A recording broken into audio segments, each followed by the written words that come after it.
தேவனுக்கே மகிமை உண்டாவதாக. எனக்கு அன்பான கர்த்தருடைய பிள்ளைகளே, இந்த நாளிலும் தேவனாகிய கர்த்தர்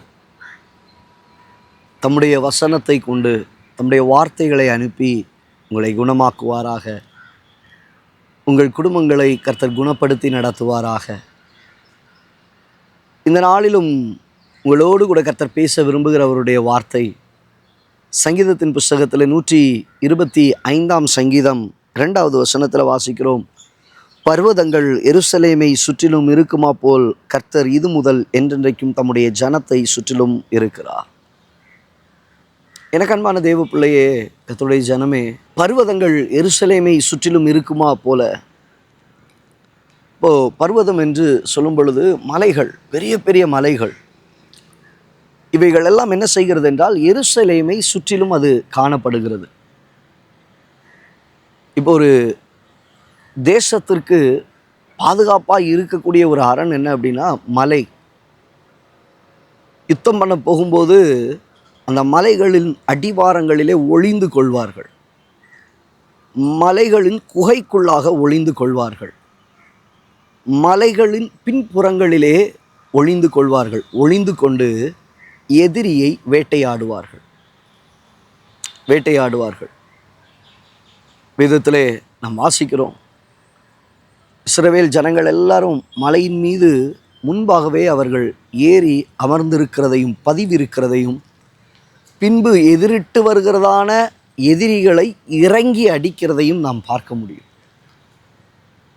இங்கே வசனம் சொல்லுகிறது, தேவ பிள்ளையே, உங்கள் வாழ்க்கையில் பர்வதங்கள் எப்படி எருசலேமை சுற்றிலும் இருக்கிறதோ அதே போல் இஸ்ரவேலின் தேவனாகிய கர்த்தர் தம்முடைய ஜனமாகிய உங்களை சுற்றிலும் அவர் இருக்கிறார். ஆம் தேவ பிள்ளையே, ஆம் தேவ ஜனமே, இஸ்ரவேலின் தேவனாகிய கர்த்தர் உங்களை சுற்றிலும் அவர் இருக்கிறார்.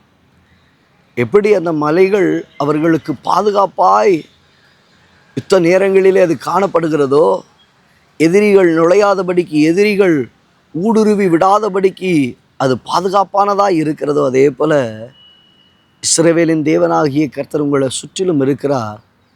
அவரை தாண்டி ஒன்றும் உங்களை சேதப்படுத்த முடியாது.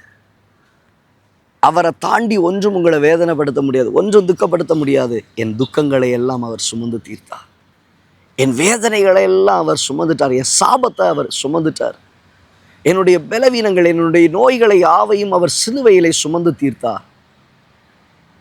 அவர் என்னை சுற்றிலும் இருக்கிறார். ஆகையால் நான் பயப்படேன். மனுஷன் எனக்கு என்ன செய்வான்? இந்த உலகம் எனக்கு என்ன செய்யும்? பலவீனம் என்ன செய்யும்? வியாதி என்ன செய்யும்? தரித்திரம் என்ன செய்யும்? நாசமோசம் என்ன செய்யும்? ஒன்றும் என்னை சேதப்படுத்த முடியாது. தேவனாகிய கர்த்தர் தம்முடைய ஜனத்தை சுற்றிலும் அவர் இருக்கிறார். இன்றைக்கி நேரங்களில் உங்கள் உள்ளங்கள் சொல்லுவதுண்டு, எந்த நேரத்தில் நான் பாதிக்கப்படுவேனோ, எந்த நேரத்தில் பிசாசை நான் அட்டாக் பண்ணிடுவானோ, எந்த நேரத்தில் நான் விழுந்து போயிடுவேனோ. இல்லைப்பா, நீ கர்த்தரை பிடிச்சிட்ட, கர்த்தர் உன்னை சுற்றிலும் இருக்கிறார். அவரே உனக்கு அரணாய், பாதுகாப்பாய், கேடகமாய், மலையாய், பர்வதமாய் இருந்து உன்னை நடத்துவாரா. கண்களை மூடி ஜெபிக்கலாம். நல்ல தகப்பன், இந்த வார்த்தைகளை கேட்ட முடிய பிள்ளைகளுடைய வாழ்க்கையில், ஆண்டவரே, ஐயோ நான் நிர்கதியாய் இருக்கிறேன், ஒன்றுமில்லாமல் நிற்கிறேன் என்று சொல்லுகிற இடத்துல தேவனாகிய கர்த்தரையுடைய பிள்ளைகளுக்கு பர்வதமாய், மலைகளாய் நின்று பாதுகாப்பாய் நடத்தி செல்லுவீராக. தாழ்த்தி ஒப்பு கொடுக்கிறோம் இயேசுவின் நாமத்தில் பிதாவே. ஆம் தேவ பிள்ளையே, கர்த்தருடைய வார்த்தைகளை கேட்டுக்கொண்டு இருக்கிறவங்க வாழ்க்கையில் தேவனாகிய கர்த்தர் இடைப்படுவாராக. எருசலேமை சுற்றிலும் பர்வதங்கள் இருக்கிறது போல தேவனாகிய கர்த்தர் தம்முடைய ஜனமாகிய உங்களை சுற்றிலும் இருக்கிறார். உங்களோடு இருந்து நடத்துவார். God bless you. God bless you. God bless you.